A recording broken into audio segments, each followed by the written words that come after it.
Hey folks, this is Kalani. The revival catalyst has finally awoken once again in Dragonflight, but there are some pretty big differences between the catalyst in Season 2 and previous versions that we've seen, like in Season 1 of Dragonflight or even back in Shadowlands. How you get your charges has changed, and the kinds of loot that you can use can be a little confusing. So we're going to go over everything to make sure you know exactly how the revival catalyst works in Season 2 of Dragonflight, so you can get that full set bonus completed as quickly as possible. Now before we jump in, be sure to hit up that like button and subscribe so you never miss another video. Okay, first things first, what is this catalyst thing that everyone is going on about, and why should I care about it? Well, if this is your first rodeo, the revival catalyst lets you turn certain pieces of gear into tier set gear. The tier set gear has bonuses that activate when you equip 2 pieces of the set and 4 pieces of the set. These bonuses are incredibly powerful, so much so that many classes and specs would prefer to have lower item level gear just to activate the 4 set bonuses. So if you don't have your 4 set equipped right now, the catalyst should be one of your top priorities in terms of power advancement for your character. The catalyst usually opens quite a bit after the season starts, and that just and so happens to be this week. So the revival catalyst is back in business, giving everyone easier access to their tier set gear to help everyone gear up as the season progresses. Alright, that sounds super useful. So where is this catalyst thing? Well, it's in the same place as it was in Season 1 up near Tierhold. As you fly across to Tierhold, it's going to be on the left hand side. It's this building set right into the mountain. If you need a helping hand getting over here, there is a new quest to introduce the catalyst. Therazel, who can be found right by the fountain in Valdrakken, should have the quest The Catalyst Spoon. This quest isn't really required for anything, it just points you over to the catalyst in case you didn't know it was active, or you just want the location pinned on your map. One of the reasons I love to play Hunter is the range. Sniping enemies is always super fun, especially in Mech Arena. Mech Arena pits massive robots against each other in a free-to-play online shooter that you can play on Android, iOS, or desktop. One of the most popular playstyles is the Sniper. It's powerful, versatile, and it's a lot of fun. It's also quick to set up. Your starter mech with the long-armed sniper rifle is more than enough to hop into some games. Snipers deal their max damage at their max range, so be sure you keep your distance, and sniping rewards skills so you can really control the battlefield. There are various upgrades to help you dominate further. The Puma mech has a useful shield, you can upgrade it with a second sniper rifle and a pilot that specializes in sniper weapons. For June, Mech Arena is also celebrating Pride Month. You can unlock Pride themed skins for free through gameplay, and later in the month there's an epic sci-fi themed event with new maps, the chain gun weapon, the Scorpius mech with a powerful javelin array ability, and a heavy-duty pilot with a unique look. And if you click the link in the description or scan our QR code on screen, you'll get a special bonus worth $30, including a skin, a Prodigy crate, and 5,000 credits. Download Mech Arena today, and I'll see you in the arena. Now getting back to the video, the most important change for the catalyst in Season 2 is how you get your charges. To use the catalyst, you need a piece of gear and you need a charge. In Season 1 you had to complete a weekly quest to earn your charge, but that has been thrown out the window. In Season 2 you don't actually have to do anything at all to get your charge, you just passively accrue 1 charge per week now that the catalyst is open. So you should have 1 charge right now when you log in, and then every time the weekly reset rolls around you will get 1 more charge to work with. So if you don't have any pieces of tier gear right now, you should be able to work towards your full 4 set bonus over the next 4 weeks just using the catalyst. These charges are still character specific, so every one of your alts will get their own charges, and spending a charge on one character does not affect any other character on your account. They should also be retroactive, so if you get an alt to max level in a few weeks time, they should have all of their charges when they hit max level to start converting gear right away. So it's entirely passive this time around. No grinding, no weekly quest, no worrying about being left behind and trying to catch up with the weekly charges, none of that business. Charges are totally passive and free this season, which is how it should be in my opinion.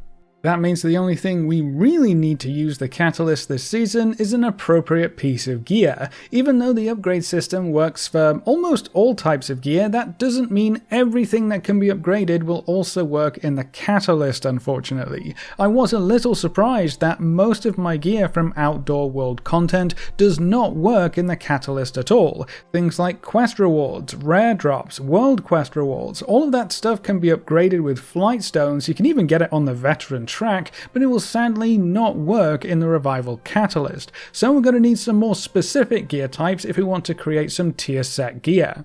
To start with, all of the typical seasonal gear will still work, so if you have something from Mythic Plus Dungeons, from the Aberrus Raid, or a piece of rated PvP gear, all of that will work in the Catalyst as you would expect. So if you take part in those types of endgame activities, you shouldn't run into too many problems with trying to use the Catalyst. This also means that pretty much anything you can get out of your weekly vault will also be eligible to be used in the Catalyst, so pay attention to those higher item level rewards especially. A random pair of legs with really bad stats might actually be worth taking if it is a much higher item level when compared to your current tier set legs. All seasonal items can either be turned into tier gear or changed into non-set pieces which might have better stats, so item level becomes much more important with the Catalyst now in play.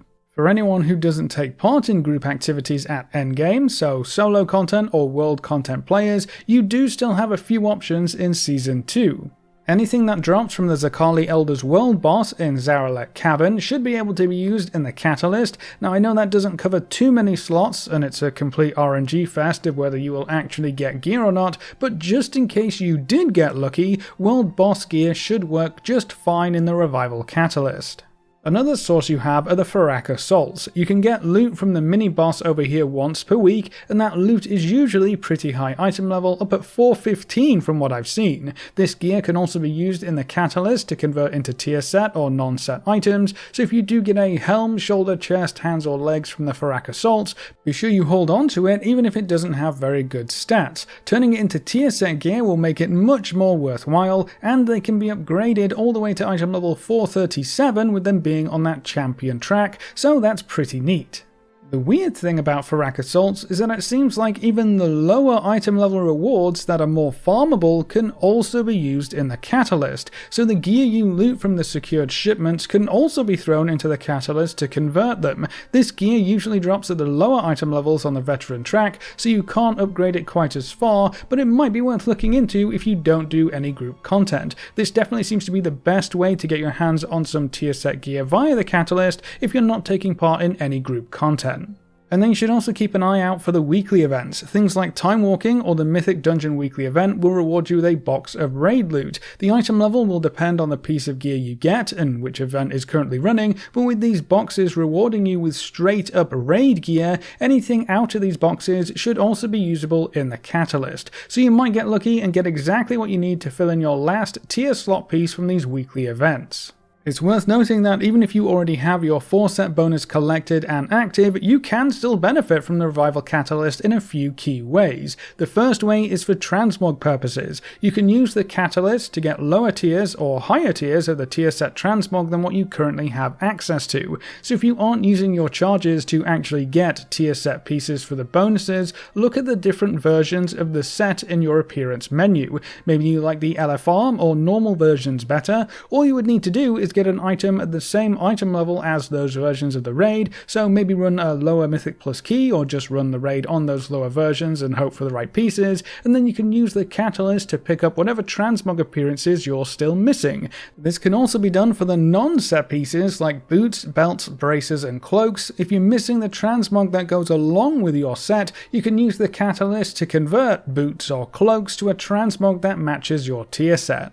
The other interesting use is to change the stats on a piece of gear. The result from the Catalyst is the same for a specific slot no matter what goes into the Catalyst. So if your best stats are Haste Mastery but your current braces have Crit Verse, well that's not ideal, but if the Catalyst result has Haste Mastery, then you can use the Catalyst to just straight up change your stats on a piece of gear. Now your mileage is definitely going to vary here because not everyone has the same best stats, and even your catalyst results could actually give you bad stats, so double check everything you put into the catalyst and the resulting item you are going to get. You don't want to change good stats to bad stats, so double check everything you're doing. Now, there was supposed to be another feature enabled for the Catalyst this season, allowing you to still use it for Season 1 gear and transmog without it costing you a charge. The idea seems relatively simple. If you put in Season 1 gear into the Catalyst, it will convert into the appropriate items to unlock the Season 1 raid or tier set transmogs. Because using a charge on an old transmog would seem like a pretty big waste,